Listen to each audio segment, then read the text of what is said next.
Greetings, fellow Whovians. Whovian Queen here. Hope I'm having a good week so far. We're a look at the 11th Doctor era now continues on with the Almost People. So, let's take a look at it. The Gangers, duplicates of several workers at an island acid factory, have turned against their human counterparts, forcing the humans to take shelter in a secured commons area. There, they discover that a Ganger of the 11th Doctor exists. Rory has gone off alone to find the emotionally distraught Jennifer. The Ganger of Jennifer kills the real Jennifer, and then stages a fight with another Ganger, Jennifer, to fool Rory that she is the human version. Ganger Jennifer leads Rory to a console, claiming it will restore power when instead it disables the cooling system for the acid, making it dangerously unstable. She then convinces Rory to lead the human group into the acid storage chamber and traps them inside. Killing crewman Jimmy is killed trying to stall the acid release. Using a video call for Jimmy's son Adam, the Doctor convinces the Ganger Jimmy and the other Gangers they are just as real as their human counterparts. Ganger Jennifer becomes furious at this display and rages off. The other Gangers agree to work with the humans to escape the facility. They free the humans trapped in the acid storage room and race off through the crypts below the monastery, chased by a savage Ganger Jennifer who has transformed herself into a monster. Ganger Cleaves and the Ganger Doctor hold the door to allow the Doctor, Amy, Rory, Human Cleaves, Ganger Jimmy, and Ganger Dickon to escape to the TARDIS. The Cleaves and Dr. Gangers together face the monster, jerking a sonic screwdriver at the right moment to cause them and the monster to dissolve back into liquid. Aboard the TARDIS, the Doctor deftly stabilizes Ganger's forms to ensure that they remain human permanently. Ganger Jimmy goes to meet Adam, and Cleaves and Dickon go to their headquarters where they plan to reveal the truth of the flesh to humanity. As the TARDIS crew turns to leave, Amy starts feeling contractions. Back aboard the TARDIS, the Doctor admits his trip to the factory was planned. He will investigate the flesh in its raw form, as he has known for some time that Amy is a Ganger herself. He promises he will find her and then disrupts her form, turning her back into raw flesh. Amy wakes up pregnant in a pristine white tube, observed by the eye patch lady, and starts entering labor. Bum bum bum. So anyway, let's take a look at some continuity surrounding this episode. While struggling with his past regenerations, the Doctor's Ganger alludes to several previous Doctors' words. He misquotes the first Doctor's line, "One day we shall get back." Yes, one day, from an unearthly child, as "one day we will get back." Quotes the third Doctor's catchphrase, "Reverse the polarity of the neutron flow," and speaks of the voices of the 4th and 10th Doctors, Tom Baker and David Tennant respectively, the former expressing that Doctor's fondness for jelly babies. Growing frustrated by the humans' distrust of him, the Doctor asks both Amy and Cleaves' Gangers to refer to him as John Smith. This is an alias the Doctor has used on several occasions, beginning with A Wheel in Space. So let's take a look at the production of this episode, beginning with the writing. Matthew Graham was originally scheduled to write a single episode for the previous series, but withdrew because he did not have time to finish the script. Showrunner Stephen Moffat emailed him asking him to write for the next series, and Graham agreed. When the two met, Moffat said he would like the episodes to lead into the mid-series finale, and that should deal with avatars that rebel.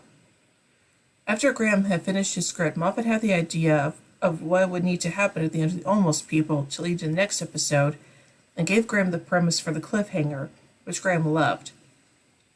With the Almost People, Graham avoided creating similar situations that happened in the Rebel flesh. He originally intended on setting the Almost People in a different location to throw everybody, but decided that would be unnecessary. Graham found writing for the two Doctors easy, as Matt Smith's Doctor had a constant internal dialogue and was always finishing his own sentences. He wanted each character to be different and did not want all of them to be evil, and the Doctor would help them discover their humanity. Graham wanted Jennifer to be the antagonist, as he liked the idea of the quietest character becoming the most evil.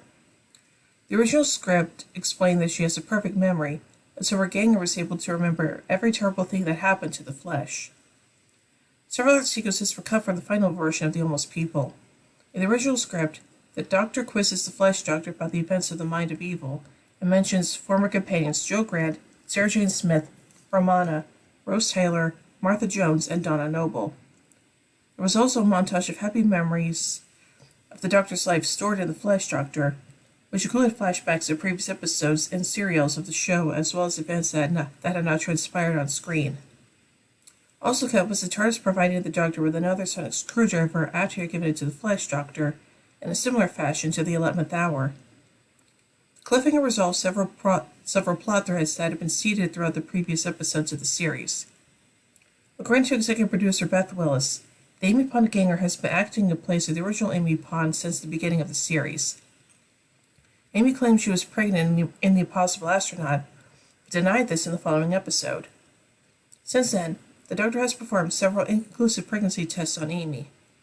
The Eye Patch Lady, who was later revealed to be named Madame Kavorian in the episode A Good Man Goes to War, previously made brief appearances in Day of the Moon, The Curse of the Black Spot, and The Rebel Flesh. Gillen discussed the labor scene with her mother and tried to make it really horrific. Ugh. And now finally on to filming and effects. The read-through for The Rebel Flesh and the Almost People took place on November 12, 2010. It was then filmed through November and January 2011. The cold temperatures at the time were a challenge and caused discomfort. The crew were concerned that the cast, particularly the 3 lead actors, would fall ill as their costumes were not designed for such weather conditions. Even so, the cast remained healthy. Scenes outside and inside the monastery were filmed at Caffarelli Castle. Other production problems included the director hurting himself and being snowed in. The crypt where the acid container was held was filmed in the same set that had been previously used as the Oval Office in The Impossible Astronaut and Day of the Moon. The actors each played their respective gangers, with prosthetics applied to their faces where the duplicates' faces are reverted to the original material of the flesh. For the scenes in which both the character and the respective ganger was in the same shot, a double for each of the actors was used. Most of the shots showed either the character or their ganger speaking over the counterpart's shoulder, as only the backs of the doubles' heads were made to look similar to the actors. Smith had a voice double and a body double. The former reacted to the Doctor's lines on set. This episode also marked the first time Smith wore prosthetic makeup. The unique contortions of the gangers were achieved through computer-generated imagery done by the mill.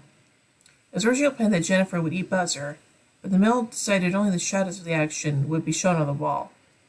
All of this was covered in the final episode, with the exception of Jennifer's elongated mouth as she advanced towards him. The pilot described Jennifer Gangers was originally intended to be just a pile of bodies, but it was decided that would be too grim. Instead, life-size dolls were used and computer-generated flesh was painted on it, giving it a more melted look. The monster Jennifer transforms into at the end was created with CGI, and a photo pop singer Madonna was used as a reference. This is in the image. Her arms were really sinewy, white, veiny, and fleshy. Graham wanted to have the creature to have a real face and alien body. It was inspired by drawing in Alice's Adventures in Wonderland that depicted Alice with a long neck. Sarah Smart was filmed in front of a green screen maneuvering like the monster, which was used as reference. Interesting. So overall, I think this episode is actually pretty good, and it works well as both a continuation of the last episode, The Rebel Flesh, and as a cliffhanger to the next episode, which will begin next week, A Good Man Goes to War. So yeah. So overall, I give The Almost People 4 sonic screwdrivers out of 5. And again, tune in next week as we take a look at A Good Man Goes to War. Well, hope you enjoyed this review. If you did, be sure to give it a thumbs up, share it around, don't forget to subscribe and hit the bell icon to be notified when I upload videos. And to help support this channel further, then be sure to check out my Patreon page.